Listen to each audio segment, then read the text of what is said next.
20 minutes de bon matin en mode tortue. Ça qu'a tué l'habitude.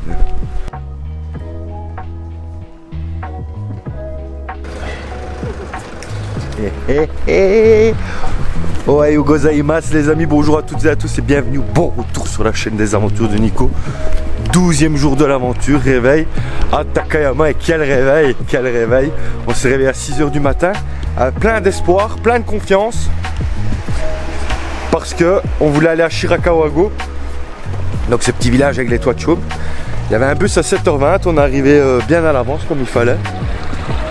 Et on arrive donc à la station de bus. Je demande un ticket, elle me fait c'est pas avant 8 h 50 parce que tous les autres bus ils sont pleins. Donc je dis ah, c'est pas grave, on aura 1 h 50 dans les dents. C'est comme ça. Donc en attendant on a pris le petit déjeuner des champions et on va aller refaire un petit tour dans le quartier historique de Takayama en attendant. Et après je vous emmène à Shirakawa-go hein.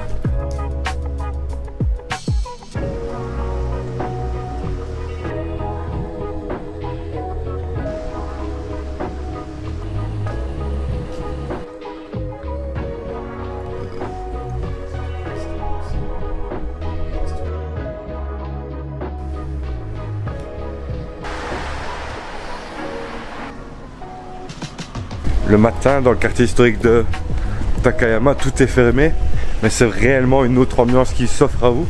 C'est vraiment sympa. Là on va retourner près de la gare où se trouve donc la station de bus et on va prendre le bus direction Shirakawa-go et je vous en dirai plus sur ce joli village après. Là on va essayer de retrouver le Zan qui s'est encore perdu.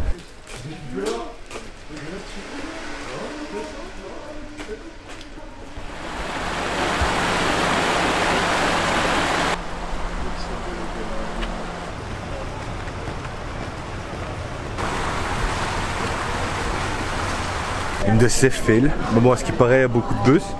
Sinon pour l'info on a payé 5200 yens l'aller-retour, donc 35-38 €. Pas donné pour aller voir un village en paille. Donc je vous conseille, si vous arrivez à Takayama, réservez le plus tôt possible votre bus la prochaine fois. Ne faites pas la même erreur que moi. Je suis gentil, je vous partage des tips.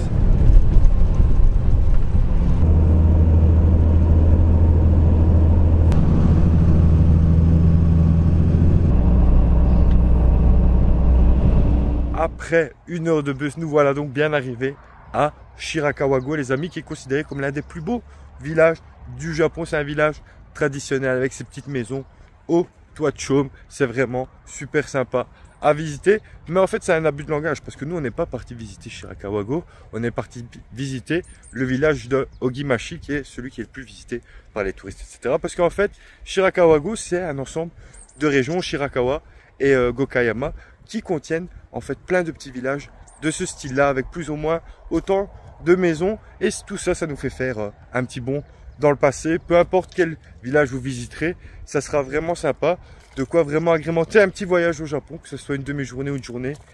Franchement ça vaut vraiment la peine, mais je vous laisse profiter des images dans la suite de la vidéo. C'est parti.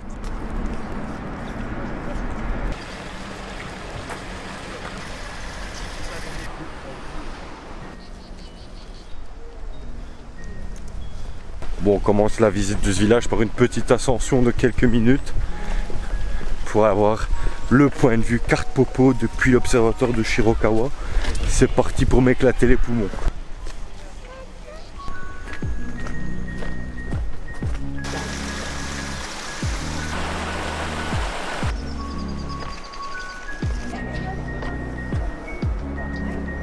Et en fait ici on est sur les ruines de l'ancien château d'Ogimashi qui dominait donc cette vallée magnifique avec ses petites maisons en toit de chaume. Et c'est d'ici que vous aurez la photo carte popo sur notre célèbre Shirakawa-go.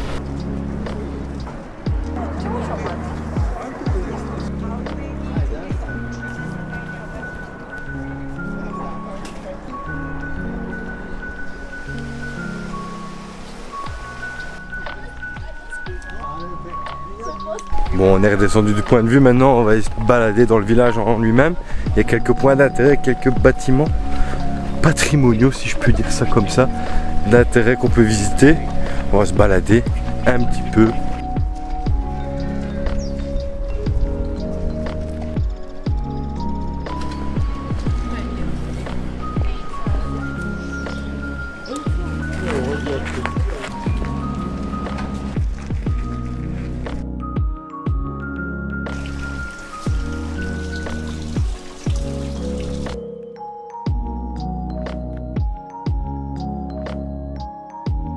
Et ces maisons traditionnelles en bois qui possèdent une forme en A et des toitures bien pentues en chaume, en fait, c'est un style bien particulier de maison, ça s'appelle des gachos zukuri. Et en fait, les toitures sont faites selon la forme des mains qui s'emboîtent et ça représente l'entraide entre les habitants ici de Shirakawa-go, parce que tous les 20 ans, justement, ils doivent changer les toitures. Et aussi, en fait, elles sont faites exprès pour résister aux fortes neiges qu'il peut y avoir en hiver. Et d'ailleurs, ça doit être magnifique en hiver. Mais bon, toutes les saisons, c'est magnifique apparemment. Donc, je suis quand même content d'être ici. Ça fait vraiment plaisir, n'est-ce pas, le Z? Et je pensais qu'il y aurait... Bienvenue dans mon village. Et je pensais qu'il y aurait beaucoup plus de touristes que ça. Mais en fait, le village est quand même grand. Donc, c'est assez dispersé et c'est pas mal du tout.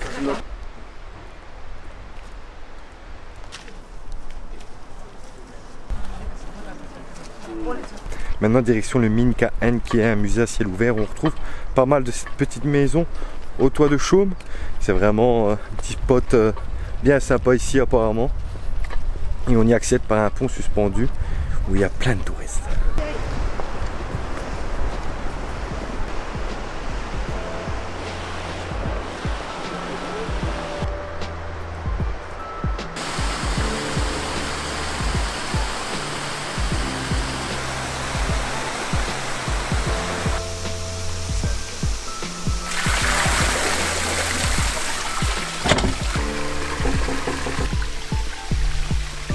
Et franchement, ce petit village de Minka-en, il est très bien parce qu'ici il n'y a vraiment que des maisons en toit de chaume et il n'y a pas trop de touristes. C'est vraiment top.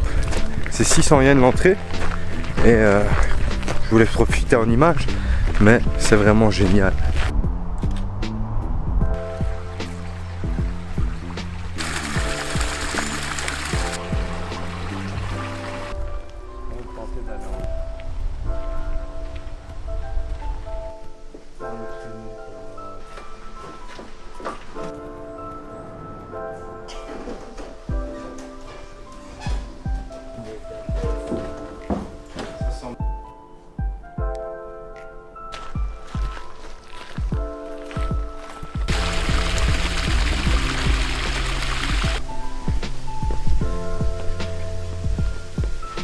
Et en fait, si les habitants perdaient leur maison pour X raisons, un feu ou n'importe quoi avant, ils habitaient dans ces petites maisons provisoires qui sont toutes mignonnes, c'est vraiment cool.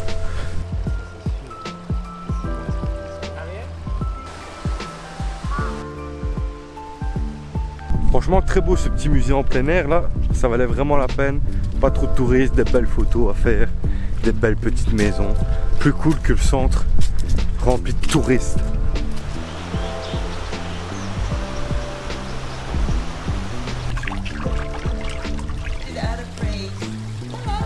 On est encore venu tôt au matin, donc ça va, il n'y avait pas trop de gens, mais maintenant ça commence vraiment à se remplir.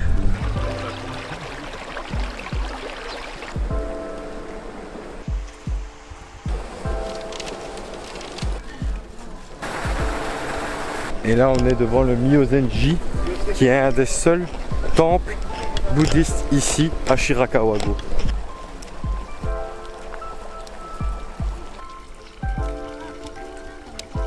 Et ça, c'est des anciennes toilettes. Quel joli cadre pour poser sa meilleure pêche.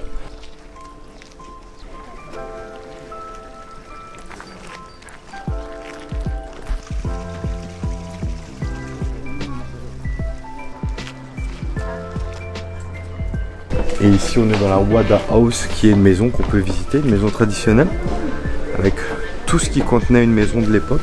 À ne pas confondre avec la Wati House, c'est pas le même genre de maison, hein, Lorenzo.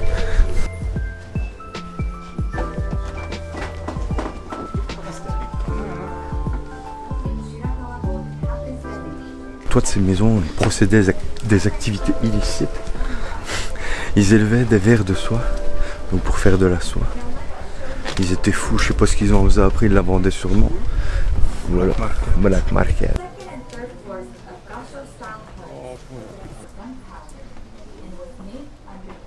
C'est donc ici que s'achève notre visite de Shirakawa-go. Franchement, c'était vraiment super sympa. Même s'il y avait pas mal de touristes, ben, ça reste très joli à voir avec toutes ces petites maisons pittoresques. Et en plus de ça, ben, c'était sublimé par le temps, par les feuilles d'automne. C'était vraiment magnifique. Donc si vous êtes du côté de Gifu, ben n'hésitez pas à aller voir ces villages de Shirakawa-go. Donc après ça, tout simplement on a repris un bus et un train direction Ida Furukawa, qui était une petite ville que je voulais voir vraiment avant d'aller vers Gero Onsen. Ida Furukawa, en fait, c'est une petite ville de campagne, vraiment très tranquille, très calme, mais qui a la particularité d'être célèbre. Déjà, premièrement, parce que c'est de là que vient le bœuf de Ida, qui est délicieux, qui n'a rien à envier au bœuf de Kobe qu'on a goûté dans la vidéo précédente. Et en plus de ça, ben, c'est la ville qui a inspiré aussi le film d'animation Your Name, qui est un de mes préférés, donc avec Silent Voice, etc., qu'on a déjà vu aussi donc dans la vidéo sur Ogaki. Donc dans la préfecture de Gifu, on fait plein de pèlerinages animés, manga, c'est vraiment super sympa. Donc voilà, je vous laisse profiter en image de ces quelques heures dans la ville de Ida Furukawa. C'est parti.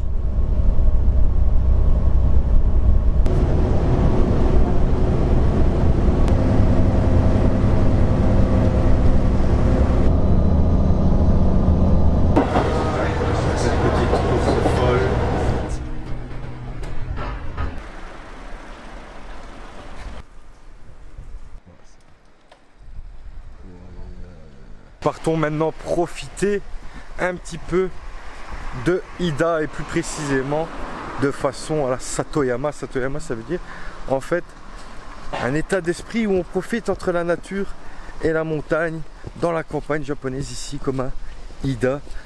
Ida, c'est une très jolie ville, il y a des petits canaux, il y a des petits sanctuaires. C'est vraiment le Japon qu'on aime, loin du tourisme de masse qu'on peut retrouver à Takayama par exemple. On reste ici, à mon avis, 1 heure ou 2. Et après on retourne à Takayama prendre nos backpacks et direction Gero Onsen.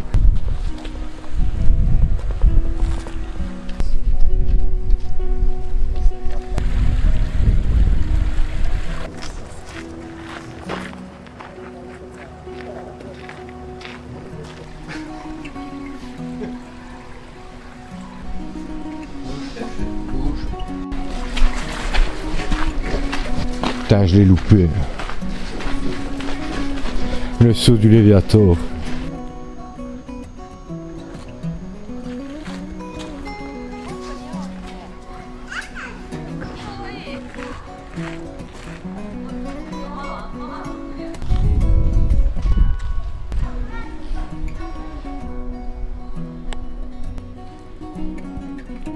Bon, étant donné qu'on est dans la ville de Your Name, je vais vous montrer quand même quelques spots de ce magnifique film d'animation. C'est parti.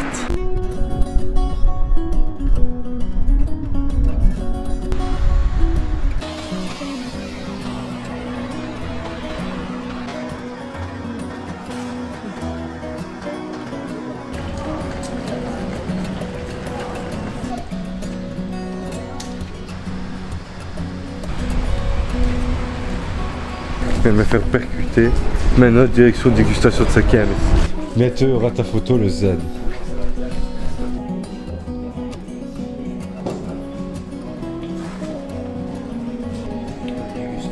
En train de boire.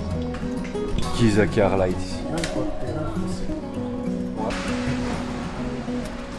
Vraiment délicieux ces petits sakés de la région de Gifu. C'était un plaisir de parcourir ces villes de la région au travers de leur saké aussi.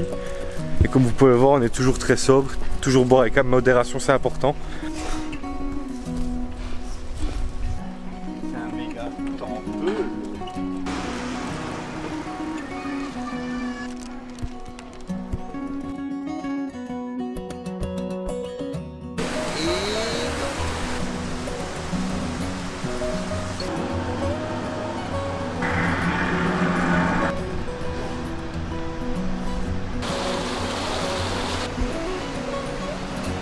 Bon, je voulais manger l'un des meilleurs melon pan du Japon ici à Ida, malheureusement.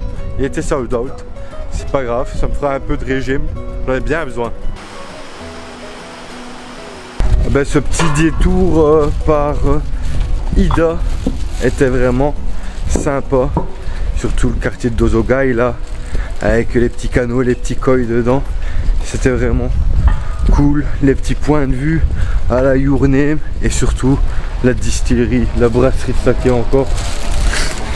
Kachi peut pas s'empêcher de repartir avec des bouteilles, il est vraiment cool. Maintenant on va prendre le bus direction Takayama, on reprend les backpacks et direction Gero onsen. 40 jusqu'à Takayama 380. On va ressortir la petite taille de sac. Ça, c'est le plus important. Ça. Et après les sacs. La fin des péripéties, on a pris le bus pour Gero Onsen pour 1060 yens, donc plus ou moins 7 €. Et on en a pour 1h30. Ça va permettre aux Za de faire le Bonshan pendant au moins une bonne heure avec la bouche.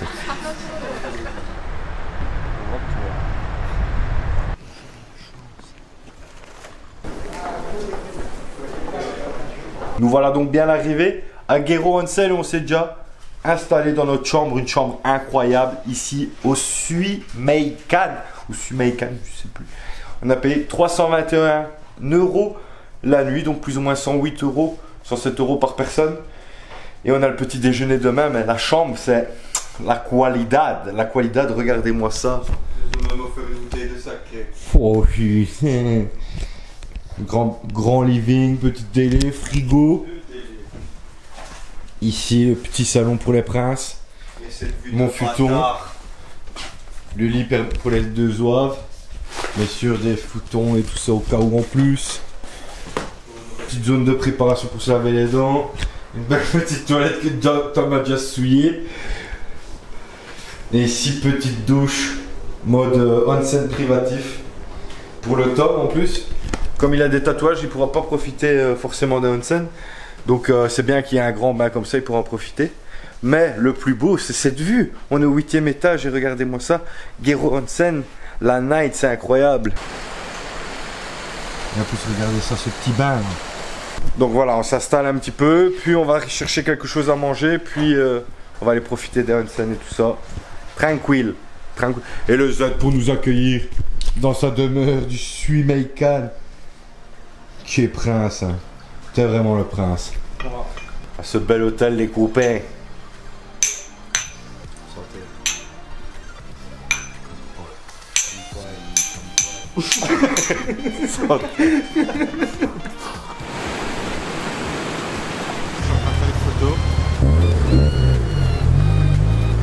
Allez, c'est parti pour un petit restaurant. On découvrira pas Gero Onsen aujourd'hui, mais ce sera pour demain. Mais en tout cas, là, à première vue, ça a l'air quand même vachement joli avec la rivière Ida qui passe. Il y a des petits onsen un peu partout.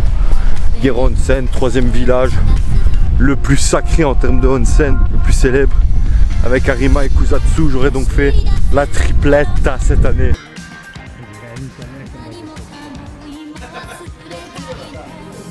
Et après, on se barre. Ça part sur un izakaya des braves. Hein. Même ce pôle. Ce bœuf d'Ida. Égatable de Ida.